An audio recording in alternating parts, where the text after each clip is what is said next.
আসসালামু আলাইকুম। আমি মম হালিমা। সবাই কেমন আছেন? আলহামদুলিল্লাহ, আমরাও ভালো আছি।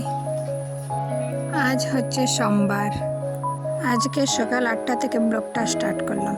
পেয়ারা গাছে কতগুলো পেয়ারা ধরেছে, কিন্তু বাহিরের আলোতে ভালো করে দেখা যাচ্ছে না। সকাল সকাল ঘরের পর্দা টর্দা সমস্ত কিছু খুলে নিয়েছি, তো আজকে ধুবো। কদিন ধরে মাঝখান থেকে শুধু ঝাড়ু দিচ্ছি,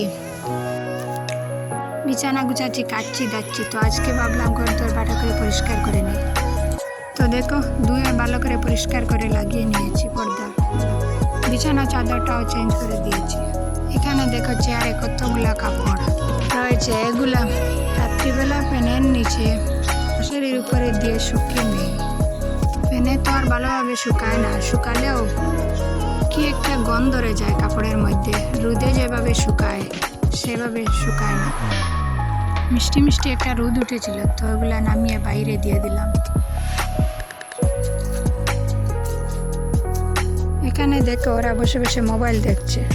রিজনকে আজ আর স্কুলে দেইনি, ওর পেট খারাপ। বাচ্চাদের 2 দিন পর পর অসুখ, কি একটা সমস্যা। এ বসে ওদের একটু একটু হবে, ভেবে লাভ নেই। তো তারপর ওদেরকে খাইয়ে দিলাম।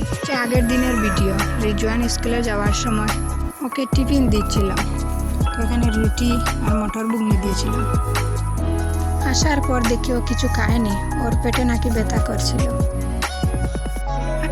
স্কুল থেকে আসার পর টিফিন খুলে আমি আর মেয়ে খেয়ে নিচ্ছি। ঘরে আরও রয়েছিল রুটি ঘুগনি।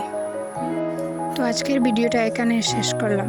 ভালো লাগলে একটা লাইক করবেন, আর এরকম ভিডিও দেখতে চাইলে আমার চ্যানেলটাকে সাবস্ক্রাইব করে রাখতে পারেন। আল্লাহ হাফিজ, আসসালামু আলাইকুম।